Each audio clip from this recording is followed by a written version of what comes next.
ભાવનગર જિલ્લાના સિહોર તાલુકાના સનોસરા નજીક કાર અને બાઇક વચ્ચે ગોઝારા અકસ્માત સર્જાયો છે।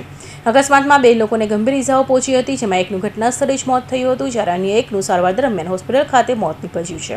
સમગ્ર ઘટનાને લઈ પોલીસે વધુ કાર્યવાહી હાથ ધરી છે। ભાવનગરના સિહોર તાલુકાના સનોસરા નજીક સર્જાયો અકસ્માત કાર અને બાઇક વચ્ચે ગોઝારા અકસ્માત સર્જાતા 2 લોકોને ઇજા પહોંચી છે, જેમાં રંધોડા ગામના ધનજીભાઈ જોગદયાનું ઘટના સ્થળે મોત થયું, જ્યારે કિરણભાઈને ગંભીર ઇજા પહોંચતા સારવાર દરમિયાન હોસ્પિટલ ખાતે મોત નીપજ્યું।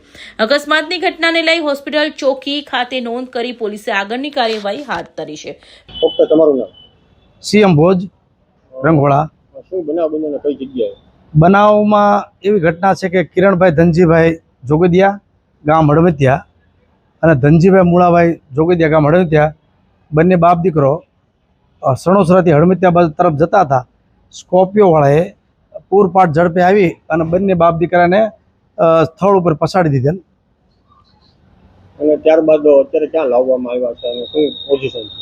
ધનજીભાઈ મૂળાભાઈને સિહોર ખાતે રાખવામાં સ્થળ ઉપર ખલાસ હતા અને તેના દીકરા કિરણભાઈ ધનજીભાઈ જોગદિયા એને ભાવનગર ખાતે લાવવામાં આવ્યા છે। એ પણ મૃત જાહેર કરવામાં આવ્યા છે। અત્યારે હાલ સટી હોસ્પિટલમાં શેની માટે લાવ્યા છે? આ સરટી હોસ્પિટલમાં એને પીએમ માટે ખસેડવામાં આવ્યા છે। તમારું નામ? મારું નામ શશિકાંત ભોજ, ગામ રંગોળા। શું બનાવ બન્યો?